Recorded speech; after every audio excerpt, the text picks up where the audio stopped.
What's good? What's good?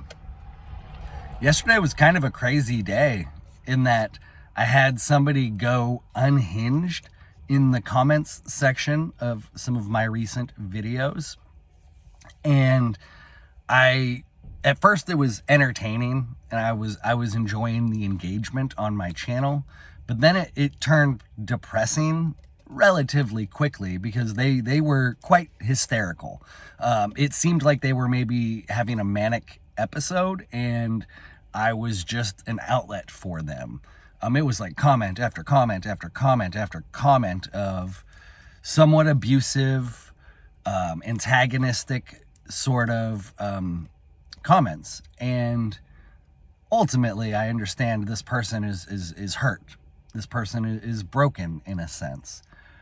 So I think I'm going to try and have the title of this video be Broken People in a Broken World, or a Broken System, something like that. Because I believe that our world is broken. You know, each country sort of has its own unique challenges and struggles, but there is also an overlapping theme of, in my opinion, authoritarianism, totalitarianism, fascism. There's so many different words that you can use, and none of them quite accurately depict the situation that we're in, because it's a mix of all of them, and it's almost pointless to just try and think of a fancy new technical word that just properly describes the oppressive environments we're living in. But that's really the key, is that our existences are being meddled with deeply, fundamentally, on a physical and spiritual and psychological level. The way we as humanity have been manipulated into perpetuating this toxic paradigm. And, you know, uneducated, uninformed people who like to just repeat the narrative talking points will say, this is late stage capitalism. But I disagree wholeheartedly. This is quite literally more like fascism. We have a government, a state, that works directly with the corporations to create an economic situation where small and medium-sized businesses have been just depleted. They've been destroyed, and we're now being funneled into supporting these massive corporations. And in a lot of ways, we don't even have a choice, which is fascism. When the state and the corporations work together to centrally plan the economy and society, that's fascism. And I don't want to get stuck on the left or the right thing, because that's where they divide us. Let's take a look at my shirt.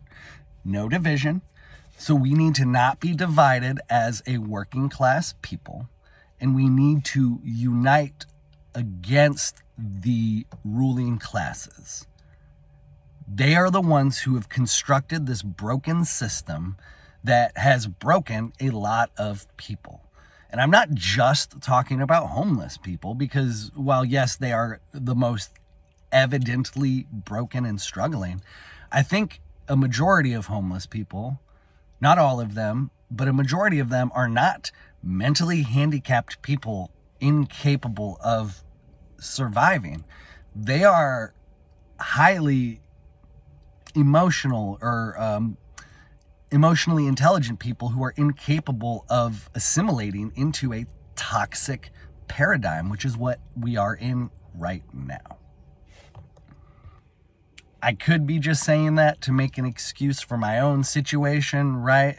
But I like to think that if our society was less toxic, we would have substantially less of a homelessness problem, substantially less of an addiction problem. Because I think there is directly a connection between addiction and not being able to function in this society.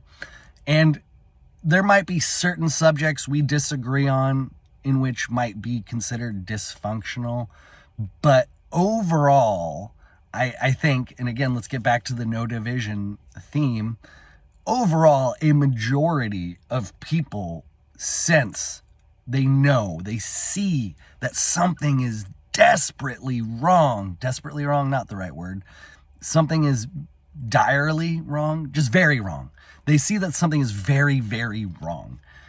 But unfortunately, because we play that left versus right, us versus them game, the ruling class, the oligarchs of our fascistic system, manipulate us into fighting each other, so we never are able to progress against them. It's wicked, wicked depressing to watch. And so I smoke pot. You could call that like my addiction for coping. I don't do harder drugs. I've never done like heroin or cocaine or anything like that. I do like me some psychedelics though, like LSD I haven't done in like 2 years. Mushrooms I haven't done in like a year. But so I cope primarily with cannabis. But I think, shoot, I'm going to pause real quick. I was talking about the connection between addiction and the inability to assimilate into a toxic society. I think that those two are just inextricably linked. And we don't talk enough about how broken our society is when we talk about how to help the homeless people. And I think so many people who are just barely getting by are so sort of locked into that mindset that any little change in the environment around them could lead to them losing everything they have. Even if it's like, I'm not trying to disparage someone who doesn't have a lot, but like somebody who has a small house and a nice, like, little Toyota Corolla or something, and they're able to put good food on the table and then maybe take one vacation a year.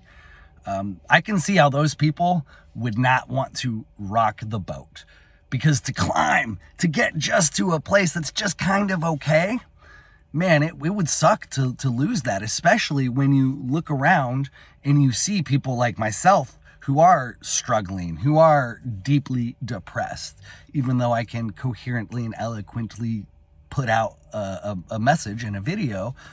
There's some darkness in here.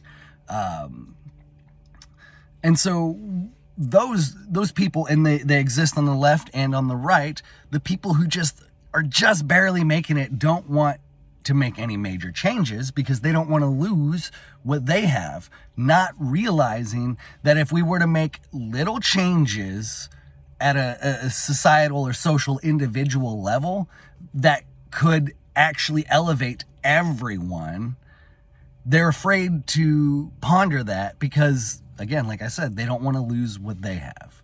But that's really the key, is that we need to just start making little changes at the local level.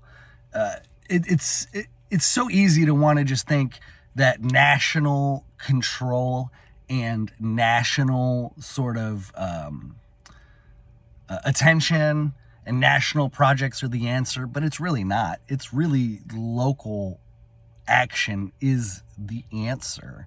And I think some of the things that we can start doing immediately are to destigmatize plant medicines. And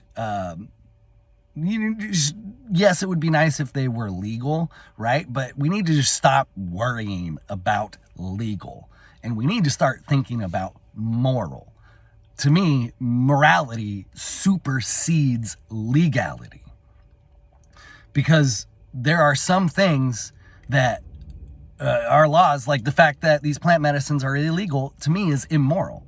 That is a crime against humanity, to withhold these magnificent, ancient, shamanic traditions from people. But that's intentional, because if plant medicines were more widely accepted, our society would not be so broken. We would not allow these oppressors to create the systems of our control. We would be awake, we would be aware, and we would fight back. And that's one of the first steps we need to engage in, is to bring back a revolution of this shamanic plant medicine tradition. And we need to make them available, not just for the homeless people who are struggling, but also for people who are maybe addicted to other drugs but still working. It is not uncommon for someone to be like addicted to heroin and still be able to function for a few years. I worked at Boeing for a while, and there were multiple stories of various people who had all kinds of addictions who for years went on, but eventually it catches up with them. Eventually the addiction takes over, unfortunately. And so that's one of the first things that we can do. And it's not just plant medicines, but think about all the stupid little legal laws in your community that prevent you from maybe helping or growing or contributing to the planet. For example, like rainwater collection. In some places in Washington state, it's illegal to collect rainwater. That is so stupid, right? So when we talk about wanting to be environmentally friendly, we should be collecting rainwater that then people can use on their crops. And it's anyways, this video is long and I'm rambling, but I don't think many people will argue with me that society is broken. The arguments really start when we talk about how to fix it. But in my opinion, how we fix it is by you just going out into your community and doing something. It's not about how you vote. It's not about like which party is in which programs. It's about you contributing to your community. That's all. I'll end the video there. Check out the shirt in the merch shop. Link in the description below. Much love.